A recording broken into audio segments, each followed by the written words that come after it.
30분이라도 타본 사람. 아까 막 30분 타고 제주도 갔다고 이렇게 그러던데. 비행기 이륙할 때 비행기가 이렇게 뜨잖아요. 그러면 가장 먼저 오는 반응이 뭐예요? 오. 입으로 오 하는. 그리고 또 신체적인 어떤 변화가 있어요? 귀가 멍멍해져. 귀가 멍멍하죠. 그리고 귀가 멍멍하고 앵앵 거리는 것 같고 옆 사람 소리가 잘 안 들리는 것 같고 막 그래요. 그렇죠? 비행기 타본 사람은 안 타본 친구들한테 이렇게 얘기해 주세요. 비행기나 차를 타고 산에 올라가거나 아니면 비행기를 타고 하늘로 올라갈 때 아니면 잠수함을 타고 깊은 곳으로 들어갈 때 우리 몸에서 가장 먼저 반응하는 곳이 어디예요? 귀예요. 그렇죠? 귀가 멍멍하고 그래요. 이처럼 높다랗게 올라가도 깊숙하게 들어가도 귀는 그 높이와 깊이를 가늠해내는 그런 척도와 같은 것이에요. 귀는 소리를 듣고 그 깊이와 넓이를 측정해 볼 수 있어요. 근데 같은 소리를 들어도 어떤 사람은 삐삐만 이렇게 듣고 어떤 사람은 뭐 빠빠 이렇게 듣고 다 다르게 소리를 들어요. 왜냐하면 귀가 다 다르게 생겼으니까. 옆에 친구 한번 귀를 한번 찾아보세요. 아까 오른쪽 귀 막 괜찮은지 한번 확인해 주세요. 아까 너무 세게 당겨가지고 아직까지 귀가 빨간 것 같아요. 연주 귀는 감기 걸려서 그런 건가? 귀 하니까 떠오르는 에피소드가 있는데 여기 저 뒤에 이제 유진 선생님도 앉아 계신데 장춘 이제 저희가 살았던 그 중국 장춘이라는 동북 지역이 정렬이도 그때 한번 백두산 간다고 한번 왔었었는데 엄청 추워요. 어땠어요, 정렬아? 추웠어요. 영하 한 28도, 30도 정도 되니까 한국보다 한 두세 배 정도 춥다고 생각하면 돼요. 그러니까 눈이 쌓이면 어떻게 되겠어요? 눈이 쌓이면은 이게 뭐 보통 우리가 생각하는 막 앞마당 쓴다 이런 정도의 게 아니라 눈을 한번 집 앞이나 아니면 자기가 활동하는 그런 반경 내에 길 같은 경우에는 자기가 본인이 쓸어야 돼요. 안 그러면 이제 벌금이 날아올 수 있으니까. 근데 중국에 가보면은 더럽잖아요. 그래가지고 그때 잔이 목사님도 오셔서 와서 했던 말이 뭐냐면 자기가 상상했던 것보다 더 최악이라고 그렇게 얘기를 했었어요. 그 지역은 너무 추우니까 석탄을 떼니까 눈에 석탄가루가 막 섞여가지고 막 또 진흙탕에다가 녹고 다시 얼고 녹고 다시 얼고 녹고 다시 얼고 막 이러니까 이게 그냥 이제 하얀 눈에 겨울왕국 같은 그런 모습이 아니라 기암괴석 같은 막 종류석 같이 막 이렇게 그런 모습이에요.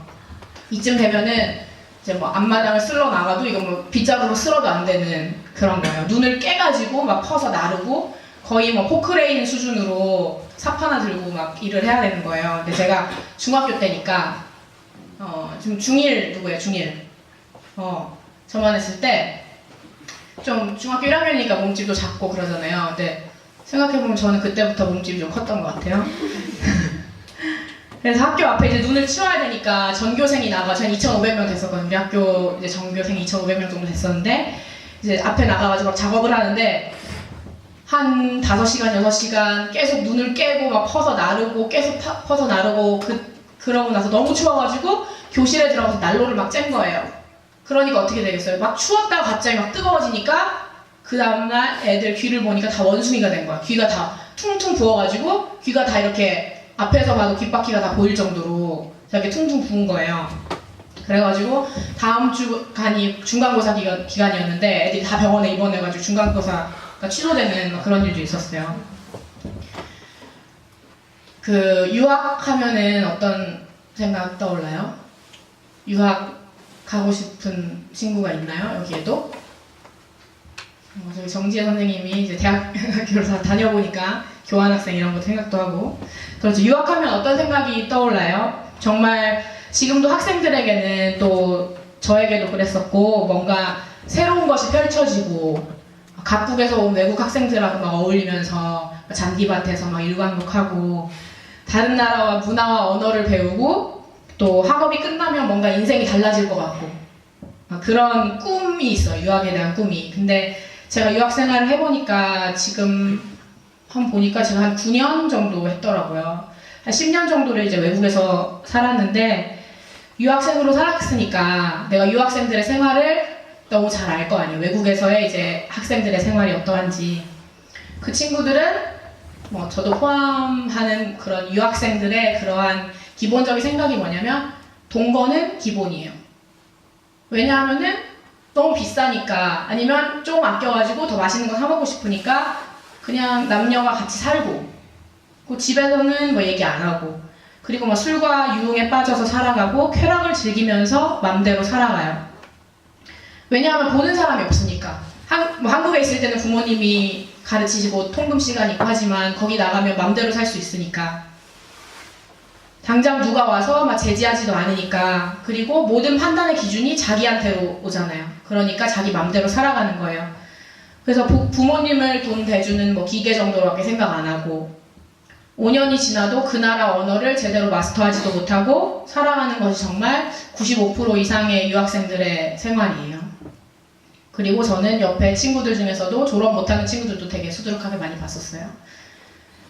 저 또한 당연히 그러한 유학생활 속에 있었기 때문에 그 방탕한 유학생들 속에서 긴 시간을 살아내면서 이 복잡하고 얽히고 설킨 기준이라고는 이미 무너져버린 이러한 상황 가운데 나는 어떠한 소리를 들으면서 살아가야 될까 그렇게 생각하게 되었었어요. 정말 생각해보면 희망도 없고 사방이 막힌 깜깜한 어둠 같은 벽을 만나고 숨막히는 광야 생활 가운데 있었어요. 세상의 소리도 들리지 않았고 하나님의 음성도 들리지 않았어요. 사무엘상에 보니까 사울이 아말렉과 싸웠어요. 싸웠으니까 얼마나 기뻐. 그래서 막 전리품들도 있고 하나님께서 다 진멸하라고 하셨는데 다 전멸해라 이렇게 말씀하셨는데 진멸하라 말씀하셨는데 사울이 눈에 보이는 좋은 것들 있잖아요. 거기 그 나라에 사람은 다 죽였지만 남는 막 보물 같은 거 다 가져오고 싶잖아요. 그래가지고 수레에다가 가득 싣고서는 그거를 다시 가지고 왔어요.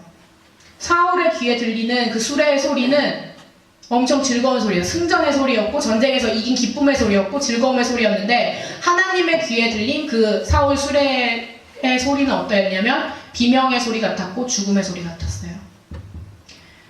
여러분들의 귀에 들리는 즐거운 소리는 어떤 것들이 있어요? 여러분들이 인생 그리고 학업 가운데 집중하고 있는 그 소리가 하나님의 말씀인지 아니면 세상의 귀괴한 소란인지 분별하는 시간이 있기를 바랍니다. 이 말씀을 통해서 여러분이 분별하는 시간이 되시길 바랍니다.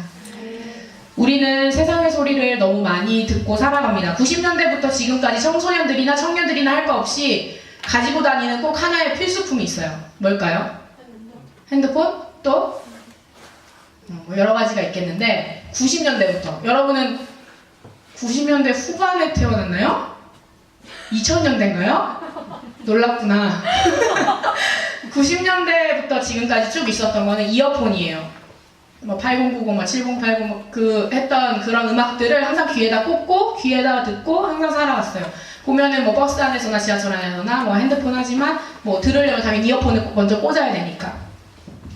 우리는 귀가 즐거운 것을 좋아해요. 우리의 귀는 세상의 소리에 너무 익숙해져 있어요. 세상의 소리를 너무 크게 듣다 보니까 정작 하나님의 소리에는 소음성 난청이라는 그런 병을 가지고 살아가요. 아무리 너무 세상 소리 너무 크게 드러나서 하나님의 소리는 안 들리는 거예요. 난청이고 하나님 뭐라고요? 안 들려요. 하나님의 음성을 이렇게 분명하게 듣지 못하고 살아가요. 우리 하나님의 사람은 세상에 최적화된 이어폰을 끼고 사는 게 아니라 그런 잡다한 소리를 듣고 살아가는 것이 아니라 기도를 통해서 주님의 소리에 귀를 기울여야 돼요. 아멘?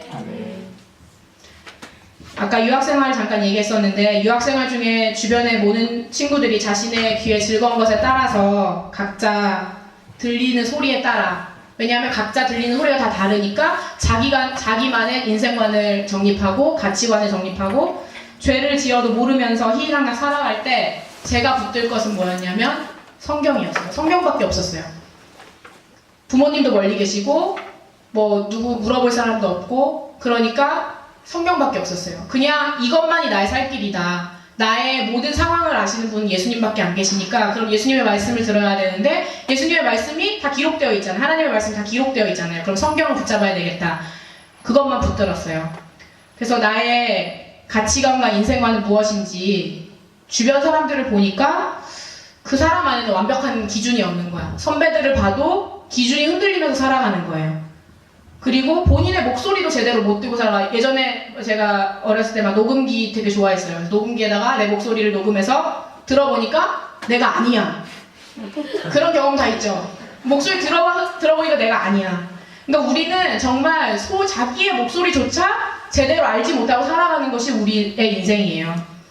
저는 좀 이제 공부를 열심히 해가지고 장학금을 신청하거나 그리고 또 국비 장학금을 신청하거나 뭐 외국 학교에서 공부할 수 있는 교환학생 프로그램 같은 거를 이제 면접 보러 갈 때 사람들이 저한테 얘기했어요. 야, 너 러시아어도 못하잖아. 너 이스라엘 전공자도 아니잖아. 그러니까 사람들이 다 불가능하다고 얘기했어요. 근데 제가 만약에 사람의 소리를 듣거나 친구의 소리를 들었다면 아 그래 나 러시아어 못하지. 그리고 가만히 있고 아 그래 나는 전공자가 아니지 이러면서 가만히 있었을 텐데 하나님이 인도하시는 것이 너무 확실하게 느껴지니까 사람들이 불가능하다고 얘기했을 때도 가능할 거야. 믿음으로 나아갔더니 하나님의 음성에만 집중했더니 하나님께서 인도하심이 있었어요. 정말 그것은 기이하게 이끄시는 주님의 손길을 제가 확신할 수 있었어요. 그리고 정말 결과적으로 세계 여러 나라에 가서 공부할 수 있게 됐었어요. 우리의 경험이나 또 세상의 소리나 우리의 삶의 기준이 되어서는 안 돼요. 여러분의 삶의 기준이 되어서는 절대 안 돼요. 아니야, 이따가 싶으면 안 될까? 오직 그 절대적인 기준은 우리가 정말 세상의 소리에 귀를 기울이고 정말 기준이 무너져간 그런 세상의 소리에 기울이는 것이 아니라 정말 절대적인 기준은 성경에 다 쓰여 있어요. 이미 다 쓰여 있기 때문에 여러분의 절대적인 기준은 성경이 되어야 하나님의 말씀이 되어야 됩니다. 아멘. 어떻게 해야 될지 모를 때는 저는 항상 성경을 펼쳐놓고 성경에선 이렇게 얘기하고 있구나. 하나님의 말씀이 이러하구나. 그 안에서 해답을 찾고자 했어요. 성경을 봐도 모르겠어요. 어떤 사람들이 이래요. 성경이 너무 어려워요. 성경이 안 읽혀져요. 성경이 무슨 말을 하는지 모르겠어요. 그러면 성경을 들고 목사님을 찾아갔어요. 그리고 믿음의 선배들을 찾아갔어요. 영적 아버지 같은 믿음의 선생님들한테 여쭤봤어요. 여러분도 뒤를 돌아보세요. 선생님들이 계시잖아요. 그리고 목사님이 계시잖아요. 여러분이 성경을 읽고 하나님의 말씀을 정말 모르겠을 때는 가서 물어보세요. 세상에 어떠한 소리에 귀 기울이는 것이 아니라 하나님의 말씀에 해답이 있음을 여러분이 믿으시길 바랍니다. 우리는 성경을 표준 삼고 말씀을 따라서 하나님의 음성을 따라가는 그런 삶이 되어야 돼요. 우리가 왜 토요일마다 학생예배 나와요? 중학교 1학년이 이렇게 너무 훌륭한 대답을 해줘가지고 학생회에 중학교 1학년 이 정도면은 뭐 2, 3, 그 이상은 더 말할 것도 없이 뛰어나겠죠. 네? 이것은 내가 내 머리에 의지하는 것이 아니라 내 힘에 의지하는 것이 아니라 하나님을 의지하고 내가 하나님의 음성을 따라 살아가겠다. 세상에 어디 가가지고 하나님의 음성을 들을 수 있어요? 교회에서 하나님의 말씀을 듣는 거잖아요. 그러니까 우리가 예배에 나오는 거잖아요. 그렇죠? 말씀은 우리의 표본이에요. 표준. 요한복음 1장 1절 제가 이제 수련회 때 지은아 1장 1절 얘기를 했었었는데 태초에 말씀이 계시니라 그 말씀이 하나님과 함께 계셨으니 이 말씀은 곧 하나님이시라 이 말씀을 읽었었어요. 그리고서 제가 했던 겨울 수련회 때 얘기했던 게 말씀이 곧 예수님이시다. 처음 듣는 것 같은 표정 하지 마세요. 예수님이시다 이런 얘기를 했어요. 그래서 제가 막 The Father, The Word 그 다음에 The Holy Spirit 얘기한 거 기억나시죠? 네. 나는 것 같아. 몇 명 표정을 봤어요? 그러면 제가 그때 어떠한 예수님에 대해서 얘기했는지 기억나는 사람? 힌트는 그때 조장들이 나와가지고 앞에 칠판에다 이렇게 썼었어요. 빛. 잠깐만요. 누가 빛? 다 얘기한 건가요? 제가 봤을 때는 누구지? 이름이 뭐지요? 재수아, 수아. 그리고 연주 옆에 누구예요? 은혜. 은혜 얘기 안 했지만 괜찮아요. 정렬이. 네, 제가 어제 샌프란시스코에서 와가지고 뭐를 가져왔어요. 우와. 뭐 별건 아니에요. 별건 아닌데 세 명한테 뭐 별거 아니, 진짜 별거 아니. 갑자기 막 5만 막 이러니까 되게 막 진짜 막 큰 거 막 줘야 될 것 같은데. 우와. 뭐 별건 아닌데. 그냥 뭐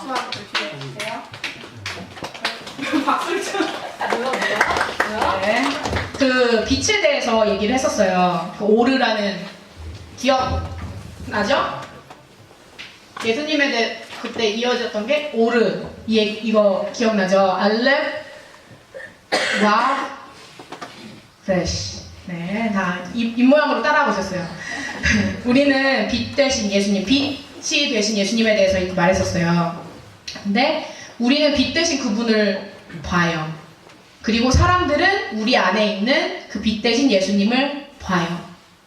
사도행전 22장 한번 다 같이 찾아볼게요. 사도행전 22장 9절.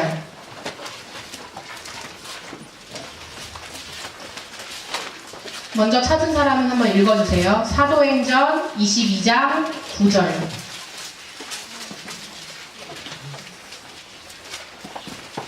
사람들의 빛은 보면서도 나더러 말하시는 이의 소리는 듣지 못하더라. 아멘. 여기서 뭐라고 말씀해요? 바울이 이렇게 얘기해요. 나와 함께 있는 사람들이 그 빛은 봤는데 나에게 말씀하시는 이의 소리는 듣지 못하더라. 18절에도 나와요. 18절에 보면 저희가 말을 듣지 아니하리라. 빛은 보면서도 말씀하시는 이의 소리를 듣지 못하는 우리는 귀머거리가 되었어요. 하나님의 음성을 듣지 못하는, 세상의 소리에는 그렇게 밝게 반응하면서, 세상의 소리에는 정말 조그만 소리에도 소스라치게 놀라면서 반응하면서 하나님의 소리가 아무리 불러도 여러분은 귀머거리가 되었어요. 우리가 귀머거리가 되었어요. 말씀이라는 건 오늘 또 새 알파벳 가르쳐 줄게요. 뭐냐면 히브리어는 항상 세 글자 놀이라고 하거든요. 그러니까 빛은 오르, 말씀은 뭐냐면 달레, 베트, 레시, 다바르 이렇게 있는 거예요. 네, 말씀이 다바르예요. 그래서 내가 히브리어를 할 줄 안다 이렇게 어떻게 얘기하냐면 현대 히브리어에서는 이거는 그 히브리어는 2000년 동안의 그 수많은 역사 가운데서도 정말 오랫동안 오래된 고대 언어인데 지금도 그 언어를 사용하고 있어요. 우리는 조선시대 언어 할 줄 아는 사람, 고려시대 때 얘기했던 거 막 그렇게 얘기 안 하잖아요. 완전 좀 다르잖아요. 다른 체계잖아요. 한자랑 그때는 막 섞어 썼는데 우리는 이렇게 말을 하잖아요. 그때 히브리 사람들은 지금 그때 고대 성경에 썼던 말들을 지금도 그렇게 하고 있어요. 다바르인데 그러면 내가 히브리어를 할 줄 안다. 아니가 나예요. 아니 메다베 이브리트가 이제 히브리어고 내가 메다베를 한다. 그러니까 다바르예요. 메다베르.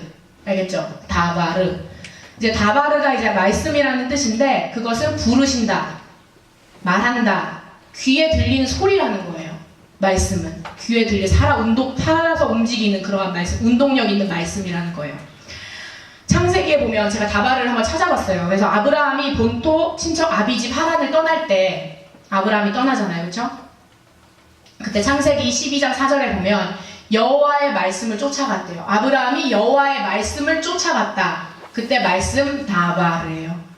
15장 1절 여호와의 말씀이 이상 중에 아브라함에 임하여, 이상 중에 임하신 하나님의 여호와의 말씀이 다바르예요. 레위기에 보면 여호와께서 회막에서 모세를 부르시고 할 때 그 부르셨다의 말도 다바르예요. 그럼 다바르의 말씀은 부르셨다, 말씀하시다 그 의미가 다 담겨 있는 거예요. 내가 얘기하다, 이게 다 말씀이에요.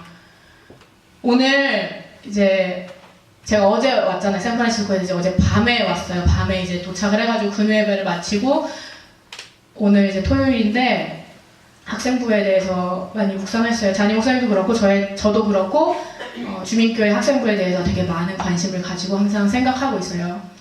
근데 이번에 이제 담임 목사님께서 저한테 학생부 설교를 말씀을 이제 같이 나눠주는 게 어떻겠냐 이렇게 말씀하셨을 때 여러분도 아시다시피 앞에 나와서 자기의 이야기를 하는 것도 엄청 떨린데 하나님의 말씀을 나눈다는 것은 더더욱이 어렵고 하나님의 말씀을 자기의 이야기와 함께 간증과 섞어서 한다는 것은 더더욱이 부담스러운 일인 것을 아시잖아요. 그래서 저도 되게 부담스러웠어요. 그래가지고 제가 못하지 않을까요? 막 이렇게 죄송합니다 막 이랬는데 끝까지 인내를 가지고 말씀을 하셔가지고 제가 너무 순종하는 마음으로 정말 여러분 앞에 다시 서게 됐는데, 그래서 아까 점심을 먹고 시간이 얼마 남지 않았잖아요. 제가 어제 오기도 했고 또 순종하는 마음이 진작 들지 않아가지고 그때 들어서 그때 이제 주님 앞에 정말 제가 지금 준비되지 못했지만 하나님, 정말 하나님께서 나에게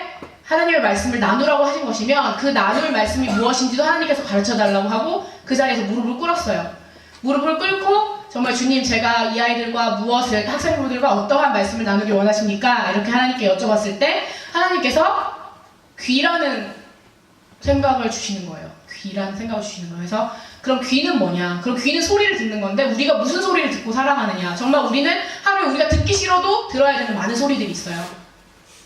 그런데 정말 하나님, 우리가 하나님의 말씀을 순종하면서 가기 원합니다. 그래서 정말 이 말씀은 이제 담임 목사님께서 제가 나눴어요. 목사님, 제가 이제 아버지니까 이제 아버지, 제가 오늘 이러한 귀에 대해서, 소리에 대해서 아이들과 말씀을 나누고 싶습니다. 그랬더니 그럼 시편 119편을 가지고 너희가 하나님 말씀 나누는 것이 어떻겠냐 이렇게 말씀하셔서 또 갑자기 JMP가 생각이 나는 거예요. JMP들하고는 제가 119편을 쫙 읽고 같이 나눈 적이 있어요. 여기 학생분들의 찬양팀 친구들하고 119편 쫙 읽고 지혜 선생님도 같이 읽었었는데 그냥 하나님께서 이제 주신 말씀이라 생각하고 119편을 나눴을 때는 잘 몰랐는데 오늘 하나님의 말씀을 가지고 다시 묵상하다 보니까 119편을 제가 한번 다시 좀 세세하게 다시 한번 읽어봤는데 여기에 다바르라는 말이 25번이 나오는 거예요. 갑자기 전율이 쫙 오는 거예요. 하나님, 정말 오늘 학생부에게 하실 말씀이 이것이었군요. 너희 세상의 소리 듣지 말고 하나님의 말씀을 들어라. 119편 9절에 보면, 여러분 119편 9절 한번 읽어주실래요? 거기에 다바르가 처음 나와요. 거기에 나오는 말씀이 뭐냐면, 찾은 사람은 읽어주세요. 형제들 중에서 한번 읽어볼까 봐요. 몇 절? 119편 9절. 주민이 무엇으로 그 입술을 깨끗이 하리까 주의 말씀을 따라 삼갈 것이니이다. 주의 말씀을 따라 살래. 주님의 말씀. 다바르예요. 여기 9절뿐만 아니라 16절, 17절, 23절, 42절, 105절, 107절 계속 여기에는 계속 다바르라는 말이 25번 이상 나와요. 다바르는 어떠한 거냐면 우리의 영혼을 소생케 하는 것. 우리의 영혼이 죽어있을 때 하나님의 말씀이 그 소리를 들었을 때 우리의 영혼이 반응하고 소성케 되는 것. 그 말씀은 내 발의 등이고 내가 빛이 되는 것. 내가 청년일 때 정말 내가 어떻게 살아가야 될지 모를 때 하나님의 말씀이 우리의 그 기준이 어떠한 것이면 하나님께서 말씀해 주신다는 거예요. 그 기본이 어디 있는지, 그리고 그 말씀이 나에게 부담이 아니고 나에게 스트레스가 아니라 그것은 나의 즐거움이고 진리라는 거예요. 우리는 세상의 소리에서 떠나 말씀을 쫓아 부르시는 그 음성을 따라 살아가야 됩니다. 다바르. 그 소리를 들어야 됩니다. 요한복음 18장 37절 다 같이 찾아볼게요. 요한복음 18장 37절. 하나님의 말씀을 듣는 자는 누구인가? 18편 몇 절이요? 요한복음 18장 37절. 여기 맨 앞에 앉아있는 남학생 친구 한번 읽어봐 줄게요. 요한복음 18장 37절. 나보고 가로되 그러면 네가 왕이 아니라 예수께서 내가 다시 내 말과 같이 내가 왕이니라 내가 이를 위하여 했으며 이를 위하여 세상에 왔나니 그 진리에 대하여 증거하리 하느니라. 너는 진리에 속하면 내 소리를 듣느니라 하신대. 아멘. 아까 사도행전에서 읽었었잖아요. 우리가 빛은 보면서도 하나님의 말씀을 듣지 못하고 살아가요. 그런데 여기에서 예수님께서 이렇게 말씀하셨어요. 우리가 진리에 속하면, 예수님 안에 속하면, 그 말씀 안에 속하면 그 소리는 우리가 듣는 거예요. 여러분이 빛을 봤어요. 예수님이 우리를 만나주시는 그 빛을 봤어요. 그러면 그 소리도 들어야 돼요. 예수님의 음성을 들어야 돼요. 그 진리에 속한 자, 말씀에 속한 자가 되어야 돼요. 예수님, 그 말씀이 뭐죠? 예수님 안에 속한 자가 되어야 돼요. 예수님 안에 속하면 그 말씀이 들리는 거예요. 빛 대신 주님을 보신 여러분이라면 이제 여러분 한 사람 한 사람 귀에 대고 말씀하시는 그 소리를 들어야 됩니다. 그리고 그 하신 말씀을 이루어 가시는 주님을 날마다 삶 가운데 기이하게 체험하면서 살아가야 됩니다. 오늘 말씀 제목이 뭔지 알아요? 내 귀의 소리. 말씀 제목 보고 무슨 생각했어요? 별 생각 없었어요? 내 귀에 꿀처럼 목소리로 네, 제가 유행가를 부르면 꼭 이렇게 음정을 잘 못 맞추더라고요. 이상해요. 찬양은 괜찮게 부르는 것 같은데 여러분 여러분의 귀에 즐거운 소리가 세상의 그 어떠한 말이 아니라 꿀처럼 달콤한 세상의 소리가 아니라 꿀처럼 달콤한 하나님의 말씀이 정말 여러분의 마음을 부드럽게 녹이는 그런 역사하심이 여러분 한 사람 한 사람 가운데 일어나시길 간절히 소망합니다. 요한복음에 베드로가 칼을 뽑아가지고 말고의 귀를 착 베요. 근데 거기에는 이제 귀를 붙여놨다는 말씀이 없는데 주님께서 너가 왜 그러냐, 너의 충성됨은 좋지만 베드로 너 말고의 귀 왜 잘랐냐, 그러면서 귀를 다시 붙여주세요. 그렇잖아요? 그 말씀에 대해서 다시 한번 생각을 해보게 됐어요. 제가 다시 생각해 보는데 예수님이 다시 말고의 귀를 붙여주셨을 때 그 귀는 더 이상 말고 자신이 가지고 있던 예전의 귀가 아니었어요. 육신의 귀가 아니라 정말 예수님 붙여주신 그 귀는 세상의 귀가 아니라 정말 새로운 귀였을 거예요. 세상으로 향해 있었던 우리의 귀를 단칼에 베어버리고 하나님의 음성, 말씀, 곧 예수님을 듣고 살아가는 것, 그 소리에 귀 기울이고 성경 말씀 붙들고 살아가는 저도 당연히 하고요. 여러분도 그렇게 되시기를 간절히 소망합니다. 아멘. 영지야, 나와봐.